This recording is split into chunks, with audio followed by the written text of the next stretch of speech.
ओम शांति। आज की प्रातः मुरली 22 अगस्त 2024। बाबा के महावाक्य सुनेंगे। बाबा कहते हैं, रूहानी बच्चों से रूहानी बाप पूछ रहे हैं, मीठे बच्चों, अपना घर शांति धाम याद है ना? भूल तो नहीं गए हो? अब 84 का चक्कर पूरा हुआ।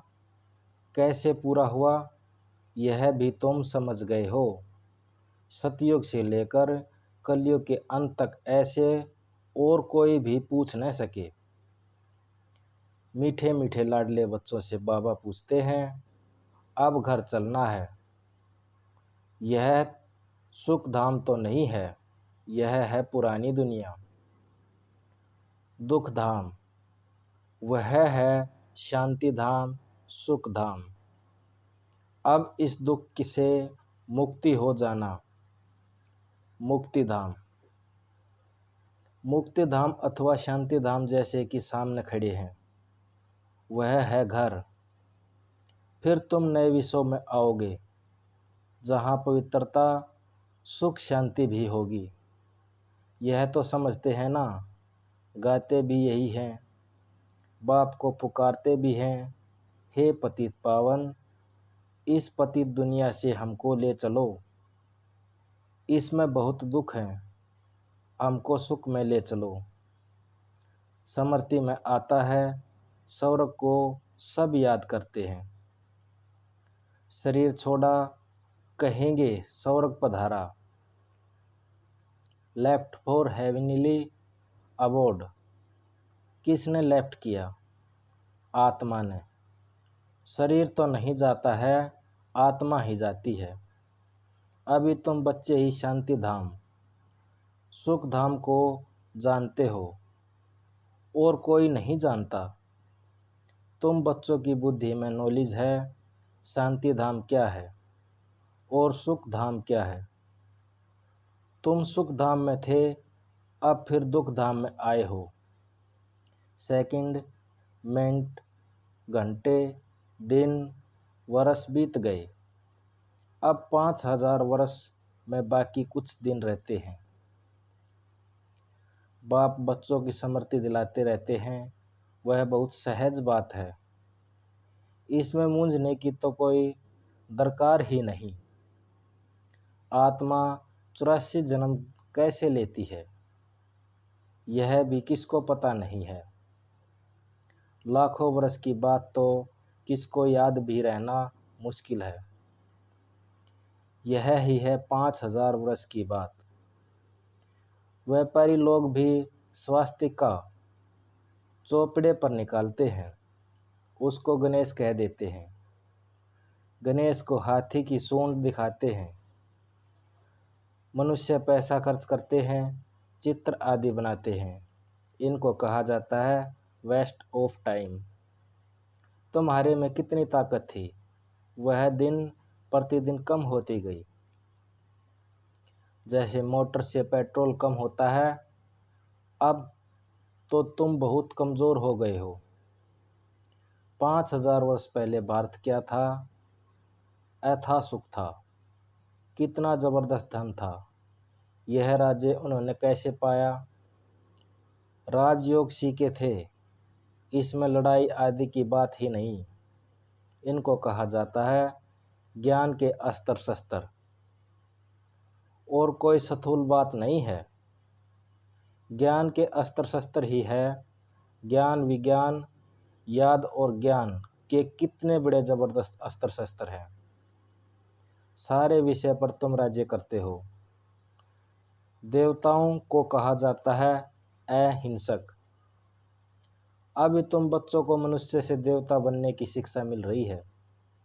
तुम जानते हो, हम हर 5000 वर्ष के बाद बेहद के बाप से बेहद की वर्षा ले रहे हैं। यह आत्मा की बात है, इसमें स्थूल लड़ाई आदि की कोई बात नहीं। आत्मा पतित बनी है, इसलिए वह पावन होने के लिए बाप को बुलाती है। अब बाप कहते हैं, मीठे मीठे बच्चों, अब तो घर जाना है। यह जीव आत्माओं की दुनिया है, वह है आत्माओं की दुनिया। उनको जीव आत्माओं की दुनिया नहीं कहेंगे। यह घड़ी घड़ी स्मृति में लाना चाहिए। हम दूर देश में रहने वाले हैं। हम आत्माओं का घर है ब्रह्मांड। यह भी बुद्धि में रहे कि हम वहाँ रहते हैं। इस आकाश से पार जहाँ सूर्य चांद भी नहीं होते, हम वहाँ रहने वाले हैं। 84 का पाठ बजाते हैं, सब तो 84 को जन्म ले नहीं सकते। आहिस्ता आहिस्ता ऊपर से उतरते आते हैं। हम ऑलराउंडर हैं। सब काम करने वाले को ऑलराउंडर कहा जाता है। तुम भी ऑलराउंडर हो। आदि अंत तक तुम्हारा पार्ट है। अब इस चक्कर का अंत है, तो भी ऊपर से आते रहते हैं। बहुत बच्चे रहे हुए हैं जो ऊपर से आते रहते हैं, वृद्धि को पाते रहते हैं। बाप ने तुम बच्चों को हम सो का अर्थ भी समझाया है। वह लोग तो कहते हैं हम आत्माओं सो परमात्मा है। इनको तो ड्रामा के आदि मध्य अंत ड्यूरेशन आदि का भी कुछ पता नहीं है। तुमको बाप ने समझाया है इस शरीर में अभी ब्राह्मण हो। प्रजापिता ब्रह्मा द्वारा शिव बाबा ने तुमको अडेप्ट किया है। पढ़ाते हैं, यह तो याद रहना चाहिए ना। बाप हमको पढ़ा रहे हैं। वह उच्च उच्च भगवान हैं। सभी आत्माएं इस ड्रामा के धागे में पिरोई हुई हैं। अभी तुम जानते हो हम शुरू में देवता थे, फिर हम सो अक्षत्रिय धर्म में आए, अर्थात सूर्यवंशी से चंद्रवंशी में आए। इतने जन्म लिए, यह सब पता होना चाहिए। यह नॉलेज पहले तुम्हारे में बिल्कुल नहीं थी। अभी बाप ने समझाया है। यह वर्णों की बाजोली है। अभी फिर शूद्र से ब्राह्मण बने हो, ब्राह्मण से फिर देवता बनोगे। विराट रूप दिखाते हैं ना। तुम्हारी बुद्धि में सारा ज्ञान है। कैसे हम नीचे उतरते हैं, फिर ब्राह्मण कुल में आए, फिर डियनसिटी में आए। अभी तुम ब्राह्मण की चोटी सबसे उच्च होती है। तुम्हारा जैसा उच्च कुल कौन कहलावे। भगवान बाप आकर तुमको पढ़ा रहे हैं। तुम कितने भाग्यशाली हो। अपने भाग्य की कुछ महिमा तो करो। बाहर में तो सब मनुष्य को पढ़ाते हैं। यह तो है निराकार बाप। यह बाप कल्प एक ही बार आकर नॉलेज देते हैं।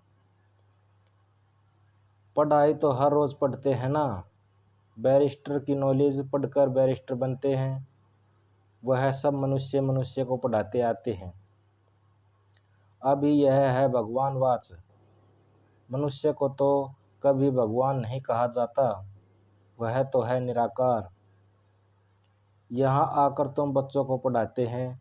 पढ़ाई न तो सूक्ष्म वतन में है, न ही मूल वतन में पढ़नी होती है। पढ़ाई होती ही है यहाँ। इसमें मूंझने की कोई बात नहीं। स्कूल में कभी स्टूडेंट कहेंगे क्या कि हम मूंझते हैं। हमको निश्चय नहीं होता। पढ़ाई को पढ़कर अपना स्टेटस लेते हैं। यह लक्ष्मी नारायण सतयुग आदि में विश्व के मालिक कैसे बने। ज़रूरत बाप द्वारा बने। बाप तो सच बताएंगे। भगवान कोई राग थोड़े ही बता सकते हैं। बड़ा भारी इम्तिहान है। इस समय तो है प्रजा का प्रजा पर राज्य। राजा रानी हैं नहीं। सतयुग में थे, अभी कलयुग के अंत में नहीं। इनको कहा जाता है पंचायती राज। गीता में लिख दिया, कौरव और पांडव, रूहानी पंडे तो तुम हो, सबको रूहानी घर का रास्ता बताते हो। वह है तुम आत्माओं की रूहानी घर। रूह जन्म लेकर पार्ट बजाती है, यह बातें तुम्हारे सिवाय और कोई नहीं जानते। ऋषि मुनि आदि कोई भी न रास्ता को, न रचना को, आदि मध्य अंत को जानते हैं। लाखों वर्ष कह देते हैं, परंतु उनका भी कोई पूरा हिसाब किताब नहीं है। आधा आधा भी हो न सके। पूरा आधा सुख धाम, फिर पूरा आधा दुख धाम, यह है पतित दुनिया विशेष, और वह है वाइसलेस। बाप कितना उच्च है, परंतु कितना साधारण है। कोई बड़े बड़े आदमी ऑफिसर्स आदि में मिलते हैं तो उनको कितना रिकॉर्ड देते हैं। पतित दुनिया में पतित मनुष्य ही पतितों को दीदार करते हैं। पावन तो है ही गुप्त, बाहर से दिखाई कुछ नहीं पड़ता। बाप को कहा जाता है नॉलेजफुल, विशलफुल। सब बातें बाप में फुल हैं, इसलिए उनको ज्ञान का सागर कहा जाता है। हर एक मनुष्य में पोजीशन की एक महिमा अलग अलग है। वजीर को वजीर, प्राइम मिनिस्टर को प्राइम मिनिस्टर कहेंगे। यह है फिर उच्च से उच्च भगवान, सबसे बड़ा पोजीशन है। निराकार बाप का, जिसके हम सब बच्चे हैं। वह हम सब बाप के साथ परम धाम में रहते हैं। वह है घर। यहाँ सबको अपना अपना पार्ट मिला हुआ है। कोई एक जन्म का भी पार्ट बजाकर वापस चले जाते हैं। बाप समझाते हैं, यह मनुष्य सृष्टि का वैरायटी झाड़ है। एक न मिले दूसरे से। आत्मा तो एक जैसी है, बाकी शरीर एक न मिले दूसरे से। नाटक भी दिखाते हैं। इसमें एक जैसी दो शक्लें बनाते हैं, जिसमें मूंझ जाते हैं कि पता नहीं हमारा पति यह है या यह तो बेहद का खेल है। इसमें एक न मिले दूसरे से। हर एक के फीचर अलग अलग हैं। आयु भले ही एक जैसी हो, परंतु फीचर एक जैसे हो न सके। हर जन्म में फीचर बदलते जाते हैं। कितना बड़ा बेहद का नाटक है, तो उनका जानना चाहिए ना। सारी सृष्टि में आदि मध्य अंत का ज्ञान तुम्हारी बुद्धि में है। हर एक का ड्रामा में जो पार्ट है वही बजाएगा। ड्रामा में कोई भी रिप्लेस हो नहीं सकता। बेहद का ड्रामा है ना, जन्म लेते रहते हैं। सबके फीचर अलग अलग हैं। कितनी वैरायटी फीचर हैं। यह नॉलेज सारी बुद्धि से समझने की बात है, कोई किताब आदि में नहीं। गीता का भगवान हाथ में गीता लेकर आता है क्या? वह तो ज्ञान का सागर है। पुस्तक थोड़े ही लेके आया। पुस्तक तो भक्ति मार्ग में बनते हैं। तो यह सब ड्रामा में नूंद है। एक सेकंड न मिले दूसरे से। तुम बच्चों को तो सब समझाया दिया है, चक्कर पूरा हो गया, फिर नए सिरे से शुरू होगा। अभी तुम पढ़ रहे हो। बाप को तुम जान गए हो, रचना को भी जान गए हो। मूल्यवतन से यहाँ आते हैं तो पार्ट बजानी। स्टेज पर कितनी बड़ी है, इनका कोई माप नहीं हो सकता। कोई भी पहुँच नहीं सकते। सागर और आकाश का कोई अंत नहीं पा सकते, इसलिए बेअंत हो गया है। आगे इतनी कोशिश नहीं करते थे, अभी कोशिश करते हैं। साइंस भी अभी अभी है, फिर कब शुरू होगी? जब उनका पार्ट होगा तो इतनी यह सब बातें शास्त्र में थोड़ी ही हैं। सुनने वाले के बदले सुनने वाले का नाम डाल दिया। यह काली आत्मा, वह गोरी आत्मा।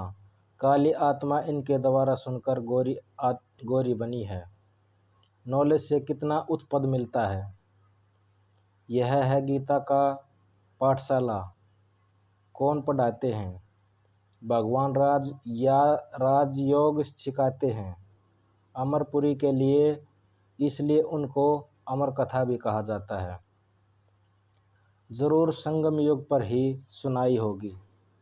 उन्होंने कल्प पहले पढ़ा है, वही आकर फिर पढ़ेंगे और नंबरवार पद पाएंगे। तुम यहाँ कितने बार आए हो? अनगिनत बार। कोई पूछे यह नाटक कब शुरू हुआ? तुम कहोगे यह तो अनादि चला आ रहा है। गिनती की बात तो हो ही नहीं सकती। पूछने का ख्याल भी नहीं आता। मालिक तुम्हारा तो हक है, सबका नहीं, क्योंकि स्वर्ग पर सब तो नहीं आएंगे। अच्छा मीठे मीठे सिकलती बच्चों, प्रतिमात पिता बाप का याद, प्यार और गुड मॉर्निंग। रूहानी बाप के रूहानी बच्चों को नमस्ते।